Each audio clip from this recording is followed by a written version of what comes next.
राधे राधे।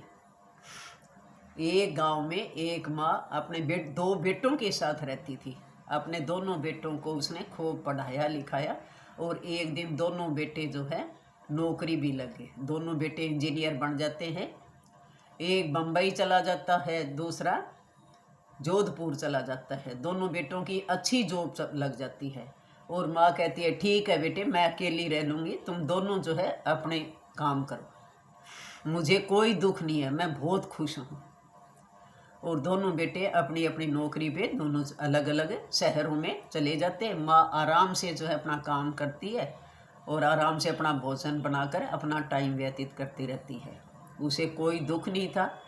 सारे दिन मन में खुश रहा करती कि तेरे दोनों बेटे अच्छी जॉब कर रहे हैं। बेटे भी बीच बीच में माँ से फ़ोन करके हाल चाल पूछते रहते। माँ हमेशा यही कहते कि बेटे मैं बहुत खुश हूँ, मैं बिल्कुल ठीक हूँ, तुम अपना काम करते रहो। कुछ समय बाद में एक दिन माँ ने अपने दोनों बेटों के पास फ़ोन किया कि बेटे एक बार जो है तुम घर आ जाओ, मुझे कोई काम है। बेटों ने पूछा कि माँ बताओ तो सही क्या काम है, क्या आपको कोई परेशानी है, पैसों की तंगी है? कि नहीं बेटे मुझे किसी चीज़ की परेशानी नहीं है, मैं बिल्कुल ठीक हूँ, मुझे कोई पैसों की समस्या नहीं है, बिल्कुल खुश हूँ, बस तुम एक बार घर आ जाओ दोनों। अब दोनों बेटे माँ के बुलाने से घर आ जाते हैं और माँ कहती है कि बेटे मैं ये चाहती थी कि जो भी ये मकान है, प्लाट है, जो कुछ भी मेरे पास है, मैं तुम दोनों भाइयों के नाम करवा देती हूँ, क्योंकि कल ने कोई लड़ाई झगड़ा आपस में ना हो।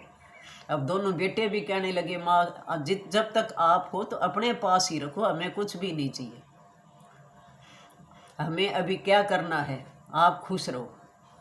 लेकिन फिर भी माँ नहीं मानती। नहीं बेटे अभी तो तुम दोनों भाइयों में बहुत प्रेम है और मैं ये सोचती हूँ कि तुम हमेशा ऐसे ही दोनों खुश रहो और प्रेम से रहो, इसलिए मैं जो कुछ भी मेरी जायदाद है तुम दोनों के नाम करवाना चाहती हूँ और उसके बाद मैं खुशी खुशी अगर इस ज़िंदगी से विदा हो जाऊँगी तब मुझे कोई चिंता नहीं, तुम बस इतना कर लो। तो माँ तो सारी जो भी जायदाद थी वो दोनों बेटों के नाम करवा देती है और नाम करवाने के बाद में माँ कहती है कि बेटा अब तुम जाओ अपने अपने काम पे, मैं बिल्कुल खुश हूँ और मैं स्वस्थ हूँ, मुझे कोई दुख नहीं है, जब मुझे ज़रूरत पड़ेगी मैं तुम्हें बुला लूँगी, तुम अपना काम करते रहो। माँ दोनों बेटों को वापस अपने अपने काम पर भेज देती है। दोनों बेटे चले जाते हैं क्योंकि माँ थी उसके कैंसर थी और उसको पता था कि तेरा अंतिम समय आने वाला है।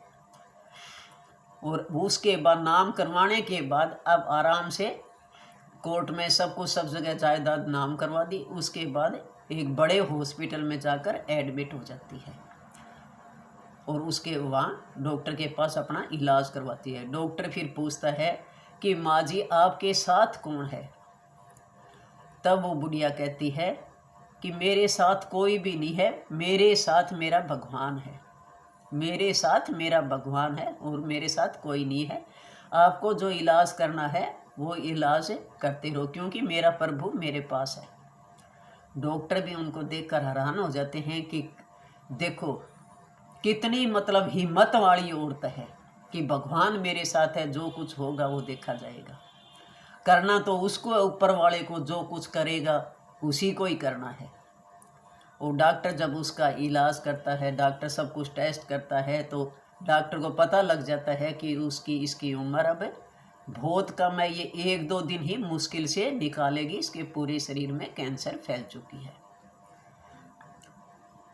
तब डॉक्टर जो है वहाँ से उसका फ़ोन नंबर लेता है बेटे से, बुढ़िया से अपने उसके बेटों का फ़ोन नंबर लेता है और डॉक्टर जो है उसके बेटे के पास फ़ोन करता है कि तुम जल्दी आ जाओ, तुम्हारी माँ हॉस्पिटल में है और आखिरी सांसें गिन रही है। बेटों ने सोचा कि माँ तो बिल्कुल ठीक थी, तुम्हारे पास कुछ, तुम्हें कुछ बताया भी नहीं, और जब आई जब भी कह रही थी कि मैं बिल्कुल ठीक हूँ, तुम अपने काम पर जाओ, एकदम ही माँ को ऐसा क्या हो गया? दोनों अपनी अपनी फ़्लाइट पकड़कर जल्दी हॉस्पिटल माँ के पास पहुँच जाते हैं और माँ से कहते हैं कि माँ तुमने मुझे बताया क्यों नहीं, हमें कम से कम बता तो देते, हम अच्छी तरह आपका इलाज करवाते, आपके पास रहते, हमें नौकरी से ज़्यादा आपकी चिंता है, हमें माँ चाहिए। तब माँ कहती है, बेटे तुम क्या कर लेते, तुम्हारे हाथ में क्या है, क्या मैं मरते हुए को क्या तुम जीवन दे दोगे? मेरे साथ मेरा भगवान था, मुझे कोई चिंता नहीं थी। बेटे भी बड़े हैरान थे कि माँ भी कितनी हिम्मत वाली है।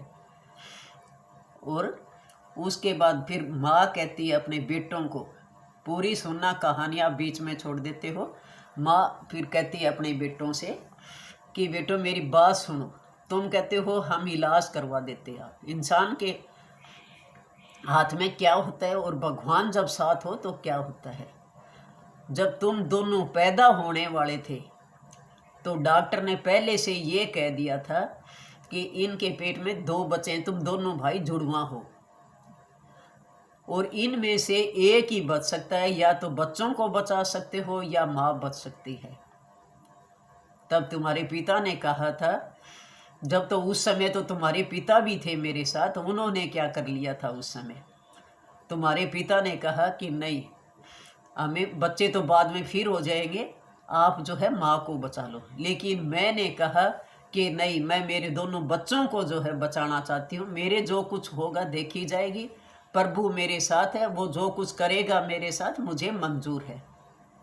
उसके बाद डॉक्टर ने जब पूरा टाइम हो गया, ऑपरेशन कर दिया और उसके बाद तुम दोनों का जन्म हुआ।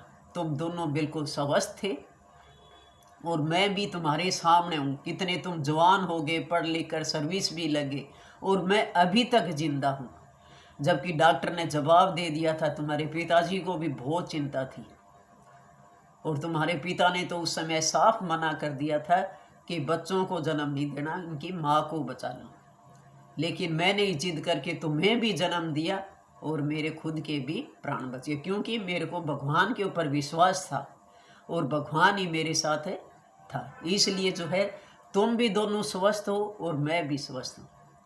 और आज मुझे पता था कि तेरी ज़िंदगी में इतना कुछ ही लिखा था, अब ज़िंदगी भी पूरी हो गई है, तो न तुम कुछ कर सकते थे, उस समय तेरे बाप ने कुछ नहीं कर सके, तो अब भी तुम क्या कर सकते थे। जब मेरा आखिरी टाइम आ गया तो तुम क्या मेरे के अंदर और प्राण डाल दोगे।